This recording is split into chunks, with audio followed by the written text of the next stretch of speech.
السلام علیکم محترم ناظرین و سامعین، یہ کہانی ہے ان لوگوں کی جو گناہوں کے دلدل میں گھرے ہوتے ہیں اور پھر کس طرح وہ لوگوں کے لیے مسیحا بن جاتے ہیں۔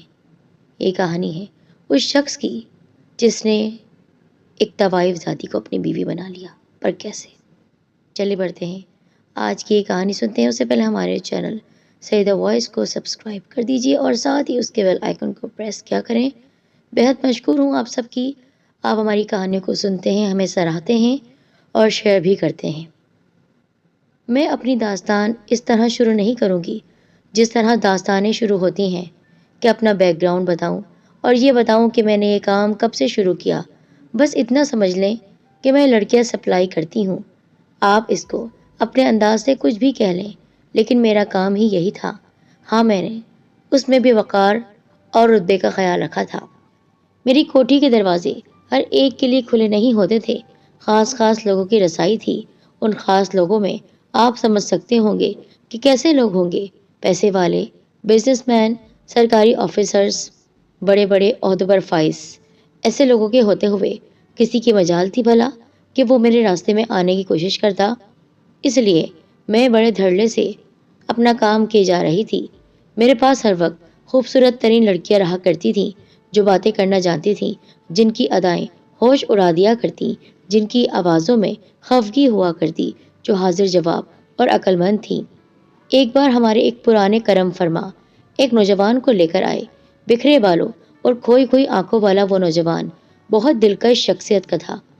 گرچہ اس کا لباس کچھ اتنا قیمتی نہیں تھا، لیکن اس کے باوجود اس کی شخصیت مجھے بہت ہی متاثر کر رہی تھی۔ میں نے پہلی نگاہ میں اس نوجوان کو پسند کر لیا تھا، جبکہ مجھے اس کا بیک گراؤنڈ بھی معلوم نہیں تھا۔ یہ میرے دوست ہیں، میرے جاننے والے نے اس نوجوان کا تعارف کروایا۔ ایان نام ہے ان کا، بہت خوبصورت نام ہے۔ یہ بہت زبردست شاعر ہیں، ان کی شاعری نے اس وقت پورے ملک میں دھوم مچا رکھی ہے۔ واہ، یہ تو بہت اچھی بات ہے، میں خوش ہو گئی۔ پھر میں نے ایان سے کہا، ایان صاحب، آپ بالکل صحیح جگہ آئے ہیں۔ میں اپنی لڑکیوں کی تربیت کے لیے شاعری کا سہارا ہی لیا کرتی ہوں۔ میری ہر لڑکی میر غالب اور مومن سے آشنا ہے۔ بہت خوب، ایان مسکرا دیا۔ یعنی آپ نے نشے کو بڑھانے کا بندوبست کر رکھا ہے؟ اچھی بات کی آپ نے، میں نے کہا۔ ویسے آپ کیا صرف شاعر ہیں یا کچھ اور بھی ہیں؟ عشق کرنا بھی جانتا ہوں، وہ مسکرا کر بولا۔ ویسے گزر اوقات کے لیے بزنس ہے، ایک چھوٹی سی کمپنی ہے۔ کمپنی کا نام سن کر میں چونک گئی۔ واہ، یہ تو بہت مشہور کمپنی ہے، اور آپ کہہ رہے ہیں کہ معمولی سی ہے؟ اس کی کئی وجوہات ہیں۔ یہ تو ہے، ارے بھائی، ہمارے ایان صاحب کو کیا صرف باتوں پر رکھو گی؟ میرے کرم فرما نے کہا۔ نہیں، ابھی ان کی خدمت میں ایک شاہکار پیش کیا جائے گا۔ میں مسکرا کر بولی، میں نے ایان کے لیے زوبی کا انتخاب کیا تھا۔ وہ واقعی ایک قیمتی شاہکار کہلا سکتی تھی، انتہائی خوبصورت، اور اس کی سب سے بڑی خوبی یہ تھی کہ اس کا شعری ذوق بہت ہی زبردست تھا۔ زوبی کچھ دیر بعد ہمارے سامنے آ کر بیٹھ گئی۔ ایان اسے پلکیں جھپکائے بغیر دیکھتا رہا۔ کچھ دیر کے بعد اس نے ایک گہری سانس لی۔ واقعی بہت خوبصورت ہو تم، تمہیں دیکھ کر میرے ذوق کی تسکین ہونے لگی ہے۔ تو پھر آئیں، میں آپ کو اپنی کتابیں دکھاتی ہوں۔ زوبی ایان کو اپنے ساتھ لے گئی۔ ان کے جانے کے بعد میں نے اپنے ساتھی سے پوچھا، ہاں بھائی، یہ صاحب صرف شاعر ہیں یا پیسے ویسے خرچ کرنا بھی جانتے ہیں؟ ارے دریا دل قسم کا آدمی ہے، کرم فرما نے بتایا۔ اسے صرف سکون چاہیے، اس کی تلاش میں ہر طرف بھٹکتا رہتا ہے۔ اگر ایسا ہے تو پھر بالکل صحیح جگہ پر آیا ہے، اس کو یہاں سکون ہی سکون ملے گا۔ ہم دونوں بہت دیر تک باتیں کرتے رہے۔ پھر زوبی اور ایان کمرے سے باہر آ گئے۔ اس وقت زوبی بالکل خاموش سی دکھائی دے رہی تھی، جبکہ ایان کے ہونٹوں پر ہلکی سی مسکراہٹ تھی۔ ایان نے میری طرف دیکھتے ہوئے کہا، آپ کا بہت بہت شکریہ، آپ نے اتنے اچھے ساتھی کا انتخاب کیا۔ پھر اس نے اپنی جیب سے نوٹوں کی ایک گڈی نکالی اور میری طرف بڑھا دی۔ یہ ہے ان کی قیمت، جو میں یہاں گزار کر آیا ہوں ان کے ساتھ لمحات۔ میں اس کے جانے کے بعد زوبی سے کہنے لگی، کیسا آدمی ہے؟ کچھ سمجھ میں نہیں آیا، اتنی دیر صرف باتیں کرتا رہا۔ رومان پسند معلوم ہوتا ہے، میں نے کہا۔ بہرحال اس کی دلجوئی کرتی رہنا، ایسے لوگ بہت کم ہوتے ہیں۔ کچھ دنوں کے بعد وہ پھر آ گیا، اپنے اسی لاپرواہ انداز میں، خوابناک آنکھیں، الجھے ہوئے بال۔ اس کا تجربہ تو خود مجھے بھی ہو چکا تھا، اس لیے اس کے جانے کے بعد زوبی دوسرے کمرے سے نکل کر آ گئی۔ وہ میری ہدایت کے مطابق ہی اس کے سامنے نہیں آئی تھی۔ میں صرف یہ دیکھنا چاہتی تھی کہ وہ کیا چاہتا ہے اور اس نے کس حد تک اپنے دل میں زوبی کی آگ کو بھڑکا رکھا ہے۔ اب یہ اندازہ ہو گیا تھا کہ وہ زوبی کے لیے سیریس ہو چلا ہے اور یہی موقع تھا کہ زوبی اس سے فائدہ اٹھا جاتی۔ اس کے فائدہ کا مطلب یہ تھا کہ براہ راست مجھے فائدہ ہوتا۔ دیکھو زوبی، لوہا گرم ہو گیا ہے۔ اس قسم کے لوگ اپنے عشق میں جنونی ہو جاتے ہیں۔ وہ تمہیں پسند کرنے لگا ہے اور سنا ہے کہ بہت پیسے والا آدمی ہے، اس لیے اب تمہارے لیے بہتر ہے کہ تم اس کو اپنے جال میں الجھانا شروع کر دو اور اس سے جو کچھ حاصل کر سکتی ہو کر لو۔ میڈم، آپ درست کہتی ہیں، لیکن دوسری طرف نہ جانے کیوں اس شخص سے کچھ ہمدردی بھی محسوس ہونے لگی ہے۔ یہی بات تو ہمارے لیے ایک قاتل ثابت ہوگی۔ ہم اگر ہمدردی، مروت اور محبت وغیرہ کے چکر میں پڑ جائیں تو پھر ہمارا کام ہو چکا۔ ویسے میں تم پر کوئی دباؤ نہیں ڈال رہی، کیونکہ تم جانتی ہو ہم یہاں کسی پر کوئی بھی پریشر نہیں ڈالتے، بس ایک عقل مندی کا مشورہ دیا ہے، کر کے دیکھ لو۔ ضرور میڈم، جس حد تک ممکن ہوگا میں اسے فائدہ اٹھانے کی کوشش کروں گی۔ 2-4 دنوں کے بعد وہ پھر آ گیا۔ اس بار بھی اس کا وہی انداز تھا۔ اس بار میں نے زوبی کو بلا لیا، پھر ان دونوں کو ایک کمرے میں بھیج دیا۔ 1 گھنٹے کے بعد دونوں باہر آئے تھے۔ زوبی بہت سنجیدہ اور خاموش تھی۔ اس کے جانے کے بعد زوبی نے بتایا، میڈم وہ مجھے 25,000 روپے دے کر گیا ہے، مبارک ہو۔ اس کا مطلب یہ ہوا کہ تم نے اپنا کام شروع کر دیا۔ کام تو شروع کر دیا ہے میڈم، لیکن بات کچھ اور ہے۔ اور جب سے یہ سنا میں آپ کو بتانے کے لیے کترا رہی تھی، لیکن اب آپ کو بتانا ہی پڑے گا، کیونکہ میری تو حالت سن کر غیر ہو رہی تھی۔ اب کیا حال ہوگا آپ کا، یہ بھی سن لیجئے۔ ارے بتاؤ تو صحیح، کیا سن لیا تم نے؟ میڈم وہ ایڈس کا مریض ہے۔ کیا ایڈس کا مریض؟ میں اچھل پڑی۔ وہ یہاں آنے لگا اور تم اس کے پاس بیٹھتی ہو؟ ہاں میڈم، لیکن آپ بے فکر رہیں۔ تو وہ یہاں کیوں آتا ہے؟ صرف باتیں کرنے۔ میں اس سے خوبصورت باتیں کرتی ہوں اور وہ بھی ویسی ہی باتیں کرتا رہتا ہے۔ یہ تو کوئی بات نہیں ہوئی، اس کا یہ مرض تم کو بھی لگ سکتا ہے۔ نہیں، یہ صرف اس طرح پاس بیٹھنے اور باتیں کرنے سے نہیں لگتا۔ ایان کا یہ مرض سن کر مجھے بہت حیرانگی ہوئی۔ اس نے یہ مرض کہاں سے لیا تھا؟ کس نے دیا تھا؟ افسوس ہی ہوا، اتنا سنجیدہ اور مہذب نوجوان، نہ جانے اسے کہاں سے یہ روک لگ گیا۔ تیسری شام کو میرے پاس وہ صاحب آ گئے جو ایان کو اپنے ساتھ لے کر آئے تھے۔ ادھر ادھر کی باتوں کے بعد جب اس نے ایان کے بارے میں پوچھا کہ وہ آیا کرتا ہے، میں نے کہا ہاں، وہ بیچارہ 2 بار آ چکا ہے۔ کیوں میڈم، تم اسے بیچارہ کیوں کہہ رہی ہو؟ ایسے شخص کو بیچارہ نہ کہوں تو کیا کہوں؟ اتنا پڑھا لکھا اور مہذب انسان، پر ایڈس کا مریض۔ ایڈس کا مریض؟ اس نے حیران ہو کر میری بات دہرائی۔ وہ ایڈس کا مریض کب سے ہو گیا میڈم؟ کیا ہو گیا؟ کیا کہہ رہی ہیں آپ؟ حیرت ہے، کیا یہ بات تمہیں نہیں معلوم؟ نہیں تو؟ مجھے تو یہ سن کر حیرت ہوئی۔ بہرحال وہ چلا گیا۔ کئی دن گزر گئے۔ ایک شام ایان پھر آیا۔ اس شام زوبی واقعی موجود نہیں تھی، وہ اپنے گھر ہی سے نہیں آئی تھی۔ میں نے یہاں شاید یہ نہیں بتایا ہوگا کہ ہمارے پاس لڑکیاں رہتی نہیں ہیں، بلکہ آیا کرتی ہیں۔ وہ اپنے اپنے گھروں میں رہتی اور کام کرنے ہمارے پاس آیا کرتی تھیں۔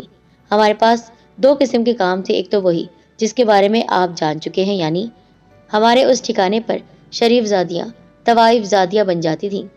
لیکن ایک اور کام تھا، وہ تھا بیوٹی پارلر۔ جی ہاں، یہ ایک بیوٹی پارلر تھا۔ میری لڑکیاں یہاں کام سیکھنے اور کام کرنے کے بہانے یہاں آیا کرتی تھیں۔ ان کی اپنی زندگی تھی اور وہ اپنی مرضی کی مالک تھی۔ بہرحال یہ میرا سیٹ اپ تھا۔ یہاں لڑکیاں یا تو اپنے شوق کی وجہ سے آیا کرتی یا پھر مجبوریاں یہاں کھینچ لاتی۔ زوبی مجبور لڑکی نہیں تھی، اس کا اپنا گھر تھا۔ کھاتے پیتے گھرانے سے وہ تعلق رکھتی تھی، اس کے باوجود اس کو ایکسٹرا انکم چاہیے تھی۔ اب جو بھی تھا یہ اس کی عادت بن چکی تھی۔ میں نے محسوس کیا کہ زوبی نے اب آنا جانا بہت کم کر دیا ہے، بلکہ میں اگر فون بھی کرتی تو ادھر ادھر کی باتیں کر کے فون کاٹ دیا کرتی۔ پھر وہ غائب ہو گئی۔ غائب ہونے سے پہلے اس نے آنا چھوڑ دیا، اور میرے لیے یہ کوئی نئی بات نہیں تھی۔ میں بتا چکی ہوں کہ لڑکیوں کو میں اپنے اختیار میں نہیں رکھتی، وہ اپنی مرضی کی ہوا کرتی۔ آنے کا دل چاہتا تو آتی رہتی، نہیں چاہتا تو غائب ہو جاتی، اور میں پوچھتی بھی نہیں۔ دوسری طرف ایان بھی نہیں آتا تھا۔ میں اس کے بارے میں 1-2 بار سوچ رہی تھی، پھر اپنی مصروفیات میں الجھ گئی۔ کون کسی کو اتنا یاد رکھتا ہے؟ پھر شاید 1 یا 1.5 سال کے بعد اچانک ایک مارکیٹ میں زوبی سے ملاقات ہو گئی۔ وہ بہت بدل گئی تھی، بہت سلیقے کا اور قیمتی لباس، ہاتھ میں ایک جھومتا ہوا پرس لیا ہوا تھا۔ وہ بھی مجھے دیکھ کر بہت خوش ہوئی۔ میڈم کیسی ہیں آپ؟ اس نے لہک کر پوچھا۔ لیکن تم کیسی بے مروت نکلی کہ تم نے مڑ کر خبر ہی نہ لی۔ میڈم میں نے جان بوجھ کر آپ کو فون نہیں کیا تھا کیونکہ تلخ یادیں وابستہ تھیں اور شادی کے بعد مجھے اپنے آپ کو بدلنا بھی تھا۔ مبارک ہو، شادی ہو گئی تمہاری؟ جی میڈم، اور جانتی ہیں کس سے ہوئی ہے؟ وہی کس سے ہوئی ہے؟ لڑکا ہوگا؟ ہاں لڑکا تو ہے، لیکن وہی ہے جو ہمارے پاس آیا کرتا تھا۔ کون؟ شادی میری ایان سے ہوئی ہے۔ کیا؟ میں نے حیران ہو کر اس کی طرف دیکھا۔ تمہاری شادی ایان سے ہو گئی؟ وہ ایڈس کا مریض؟ نہیں نہیں میڈم، انہیں کوئی مرض نہیں ہے، بلکہ یہ کہانی کچھ اور ہے۔ اس دوران کوئی اور ہمارے پاس آ کر کھڑا ہو گیا۔ وہ ایان تھا، اسی طرح اسی انداز سے۔ ہیلو میڈم، کیسی ہیں آپ؟ ایان، تم میری سمجھ میں نہیں آ رہا کہ میں تم دونوں کے لیے کیا کہوں۔ چلیں میڈم، پریشان نہ ہو، کہیں چل کر بیٹھتے ہیں، زبی نے کہا، پھر اطمینان سے آپ ساری داستان سن لیجیے گا۔ ہم ہوٹل میں آ کر بیٹھ گئے۔ ایان نے اس کہانی کی ابتدا کی۔ میں واقعی ایک بزنس مین ہوں، میرا تعلق بھی ایک اچھے گھرانے سے ہے، خدا کے فضل سے بہت کچھ ہے ہمارے پاس، کسی چیز کی کوئی کمی نہیں ہے۔ لیکن اس دوران یہ ہوا کہ میرے گھر والوں نے میرا رشتہ لگا دیا۔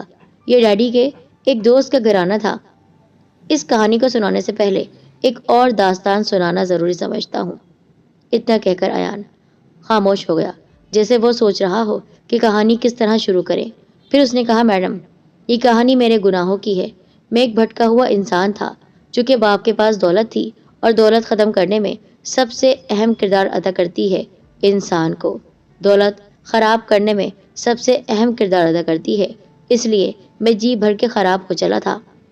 ایسا کون سا گناہ تھا جو میں نے نہیں کیا؟ شراب پی، زنا کیا، لڑکیاں میرے پاس آتی تھیں، جوا کھیلتا تھا، عیاش تھا، پیسوں کا بہت ہی زیادہ فائدہ اٹھا رہا تھا اور غلط فائدہ اٹھا رہا تھا۔ میڈم میں بہت بہک چکا تھا، ایان نے پھر بتانا شروع کیا۔ ہم 4 لڑکوں کا ایک گروپ تھا۔ ہم چاروں نے مل کر ایک بہت ہی بہترین علاقے میں ایک فلیٹ لے رکھا تھا۔ ہم وہاں لڑکیوں کو بلایا کرتے، تو یہ تھی ہماری زندگی۔ پھر ایک دن ایک ایسی بات ہوئی جس نے ہم چاروں کو بدل کر رکھ دیا۔ میں مارکیٹ سے کچھ لے کر باہر نکلا۔ راستے میں نے ایک نورانی صورت بزرگ کو دیکھا۔ ان کے ساتھ ایک انتہائی خوبصورت لڑکی تھی۔ ان دونوں کے لباس گرچہ معمولی سے تھے، لیکن یہ اندازہ ہو رہا تھا کہ ان کا تعلق ایک اچھے گھرانے سے ہے۔ اس لڑکی کو دیکھ کر میرے اندر کا شیطان بیدار ہونے لگا۔ میں اس کو گہری نگاہوں سے دیکھتا ہوا اپنی گاڑی کی طرف بڑھنے لگا کہ اس بوڑھے نے آواز دے کر مجھے روک لیا۔ میاں ذرا میری بات سنتے جاؤ۔ جی فرمائیے۔ وہ دونوں میرے قریب آ گئے۔ جی کہیے۔ میں اور میری بیٹی بھوکے ہیں اور ہمارے پاس رہنے کے لیے ٹھکانہ بھی نہیں ہے۔ اور اچانک میرے ذہن میں ایک زبردست اسپارک ہوا۔ کام بن گیا۔ میرے پاس ایک فلیٹ بھی تھا اور دونوں کو وہاں رکھا جا سکتا تھا۔ پھر دونوں غریب اور مجبور تھے اور لڑکی بہت خوبصورت تھی۔ گاڑی میں بیٹھ جائیے، میں آپ کو کھانا کھلا دیتا ہوں۔ میں نے ان کے لیے گاڑی کا دروازہ کھول دیا۔ دونوں بیٹھ گئے۔ میں ان دونوں کو ایک ہوٹل میں لے گیا اور اس دوران میں نے اندازہ لگا لیا کہ لڑکی بھی اپنے باپ سے نگاہیں چرا کر میری طرف دیکھنے لگی ہے۔ کھانے کے دوران میں ان سے ان کے حالات معلوم کر رہا تھا۔ ان صاحب نے اپنا نام مستقیم بتایا اور وہ لڑکی ندا، دونوں کسی اور شہر سے آئے تھے اور ان کے پاس زندگی گزارنے کا کوئی اور ذریعہ نہیں تھا اور نہ ہی کوئی ٹھکانہ تھا۔ میں نے اس سے زیادہ دریافت نہیں کیا کیونکہ اس کی ضرورت بھی نہیں تھی۔ پھر میں نے ان صاحب سے کہا، دیکھیں میں آپ دونوں کو اپنے فلیٹ میں رکھ سکتا ہوں اور آپ کے لیے کوئی کام بھی تلاش کر دوں گا، بڑی مہربانی ہوگی تمہاری، لیکن ایک مسئلہ ہے کہ اس فلیٹ میں میرے 3 اور دوست بھی آیا کرتے ہیں۔ اس سے کیا فرق پڑتا ہے اس بار؟ وہ لڑکی جھٹ سے بولی، ہمیں تو بس سر چھپانے کو ایک چھت چاہیے۔ وہ تو آپ دونوں کو مل گئی، اب ہم کہاں پورے شہر کی خاک چھانیں گے جوان لڑکی کا ساتھ ہے۔ لیکن میری بھی ایک شرط ہے۔ ہاں ہاں ضرور بتائیے۔ جب تک ہم یہاں ہیں ہماری موجودگی میں یہاں کوئی اور لڑکی نہیں آئے گی۔ تمہارا کوئی دوست کسی لڑکی کو ساتھ لے کر نہیں آئے گا۔ ارے صاحب ہمیں ضرورت کیا ہے؟ تو پھر بات طے ہو گئی۔ اس کے بعد یہ ہوا کہ پہلی بار ہمیں یا کم از کم مجھے اس وقت ایک جھٹکا سا لگا جب میں نے ان بڑے میاں کے ساتھ اس لڑکی کو بھی نماز پڑھتے ہوئے دیکھا۔ کچھ عجیب سا احساس ہوا تھا۔ اس ناپاک فلیٹ میں شاید پہلی بار نماز ادا کی گئی تھی۔ اس رات میں نے اس لڑکی سے کہہ دیا کہ وہ تیار ہو کر میرے پاس آ جائے میری ضرورت پوری کرنے کے لیے۔ وہ تیار ہو کر آ بھی گئی۔ میں اپنے کمرے کے بستر پر نیم دراز اس کا انتظار کر رہا تھا۔ شراب کی بوتل برابر کی میز پر رکھی ہوئی تھی۔ لڑکی نے اندر آ کر میری طرف دیکھا اور سامنے والی کرسی پر بیٹھ گئی۔ ندا دروازہ بند کر دو۔ کیوں؟ ارے بھائی اس گھر میں تمہارے ابو ہیں، کہیں وہ دیکھ نہ لیں۔ تو کیا ہوا؟ جب اللہ دیکھ رہا ہے تو پھر ابو سے کیا ڈرنا، ابو سے کیا شرمانا؟ اس وقت میں نے اپنے بدن میں ایک کرنٹ سا محسوس کیا۔ اس لڑکی نے یہ کتنی بڑی بات کہہ دی تھی۔ ظاہر ہے اس کے بعد اس کے علاوہ اور کچھ نہیں ہو سکا کہ میں نے کہا جاؤ، جا کر سو جاؤ۔ دوسری صبح بھی اس فلیٹ میں نمازوں سے شروع ہوئی۔ دونوں باپ بیٹی نماز ادا کرتے رہے اور میں شرمسار سا ہو کر ان کی طرف دیکھتا رہا۔ اس دن میرے دوستوں کا فون آیا تو میں نے ان سے بہانہ بنا دیا کہ وہ دونوں فلیٹ چھوڑ کر کہیں چلے گئے۔ نہ جانے میں نے جھوٹ کیوں بولا تھا۔ اس کے بعد میں ان بڑے میاں کے پاس گیا۔ میں نے ان سے کہا قبلہ، میرے پاس ایک دوسرا فلیٹ بھی ہے جس کا علم میرے دوستوں کو نہیں ہے، آپ دونوں وہاں شفٹ ہو جائیں۔ کیوں بھائی؟ بڑے میاں مسکرا کر بولے، یہ تو کوئی بات نہیں ہوئی، ہمارے درمیان معاہدہ ہوا ہے، تم سے عہد کیا ہے ہم نے، اللہ کے لیے مجھے شرمندہ نہ کریں، آپ دونوں نے میری آنکھیں کھول دی ہیں، میں اب تک گمراہی کی زندگی گزارتا آیا ہوں، لیکن اب یہ سب کچھ نہیں ہو سکے گا، اللہ تعالیٰ تمہیں ثابت قدم رکھے۔ بڑے میاں نے دعا دی۔ اور دوسری بات یہ ہے کہ ہمیں تمہارے فلیٹ کی ضرورت نہیں ہے، ہم یہاں سے جا رہے ہیں۔ کہاں؟ میں نے بے ساختہ کہا، یہ ہمیں بھی نہیں معلوم، بس یہ سمجھ لو کہ اوپر والا ہماری ڈیوٹیاں لگاتا رہتا ہے، اس پر تمہیں ثابت قدم رہنا ہے اور اس کے حضور توبہ کرتے رہو، گواہ رہو کہ ہم دونوں باپ بیٹی نے اپنا فرض پورا کر دیا ہے۔ اس وقت میرے دل کی جو کیفیت ہو رہی تھی وہ بیان سے باہر ہے۔ میں رو رہا تھا، ان کی خوش آمدید کر رہا تھا کہ وہ مجھے چھوڑ کر نہ جائیں، لیکن وہ دعائیں دیتے ہوئے رخصت ہو گئے۔ ہاں، جاتے ہوئے ان بزرگ نے مجھ سے ایک بات کہی تھی، اب مجھ سے ایک وعدہ کرنا ہوگا۔ جی فرمائیے۔ صرف ایک شخص کو تم راہ راست پر لانے کی کوشش کرو گے، اس طرح تمہاری کوششوں سے اگر کوئی ایک صحیح راہ پر آ جائے تو یہ سمجھ لو چراغ سے چراغ جلتا جائے گا۔ اس کے بعد وہ دونوں چلے گئے۔ ان کے جانے کے بعد میرے اندر کی دنیا بدل کر رہ گئی، میں کچھ اور ہو گیا، میں ایک بالکل مختلف انسان ہو گیا۔ میں نے اپنے دوستوں کو سمجھانے کی کوشش کی، وہ نہیں مانے تو میں نے نہ صرف انہیں ان کے حال پر چھوڑ دیا بلکہ ان کو ہمیشہ ہمیشہ کے لیے بھی چھوڑ دیا۔ ایان اتنا کہہ کر خاموش ہو گیا۔ اب بھی اس کہانی کا بہت کچھ حصہ باقی ہے، زوبی سے اس کا تعلق، پھر شادی، آخر یہ سب کیا ہے؟ اس کے بعد کی کہانی کچھ یوں ہے کہ میرے گھر والوں نے میرے اندر کی اس تبدیلی کو محسوس کر لیا تھا۔ وہ بہت خوش تھے کہ میں نے اپنے آپ کو بدل لیا ہے۔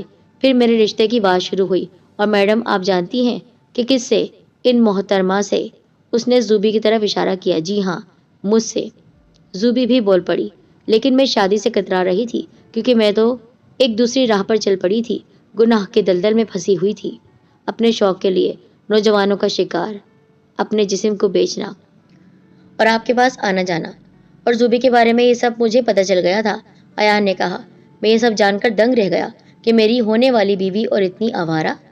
میں اس رشتے کو ختم کرنے کی سوچ رہا تھا کہ ان بزرگ کی وہ بات یاد آ گئی۔ انہوں نے مجھ سے وعدہ لیا تھا کہ مجھے چراغ سے چراغ جلانا ہے، اور زوبی سے بڑا چراغ اور کون ہو سکتا تھا؟ میرے لیے یہ کتنا بڑا امتحان اور کتنی بڑی قربانی ہوتی کہ میں ایک ایسی لڑکی کو راہ راست پر لا کر اس سے شادی کرتا۔ اور اس طرح ایان اپنے دوست کے ذریعے آپ تک پہنچ گئے میڈم، زوبی نے کہا۔ اور یہ اتفاق ہے کہ میں ہی ان کے سامنے آئی، یہ تو جانتے تھے لیکن میں ان کو نہیں جانتی تھی۔ پھر میں نے اپنے آپ کو محفوظ رکھنے کے لیے ان کے ساتھ یہ کہہ دیا کہ میں ایڈس کا مریض ہوں، اور ان کے سامنے باتیں کرتا رہا، اور آہستہ آہستہ میں انہیں اس راستے پر لے آیا جو راستہ مجھے دکھایا گیا تھا۔ اور جب زوبی اس راہ پر آ گئی تو پھر میں نے ان سے شادی کر لی، اور اب ہم دونوں میاں بیوی اپنی پچھلی زندگی کو فراموش کر کے ایک خوشباش جوڑے کی طرح آپ کے سامنے موجود ہیں۔ تو یہ ہے کہانی۔ میں اس کے بعد کچھ بول نہیں سکی۔ وہ دونوں چلے گئے اور میں نہ جانے کب تک اسی طرح خاموش بیٹھی رہی۔ کچھ عجیب سا احساس ہو رہا تھا، خود میں کہاں تھی، کیا کام کر رہی تھی؟ دروازے بند کرنے سے کیا ہوتا ہے؟ کیا اللہ تعالیٰ نہیں دیکھ رہا؟ دونوں میرے سینے میں آگ لگا کر جا چکے تھے۔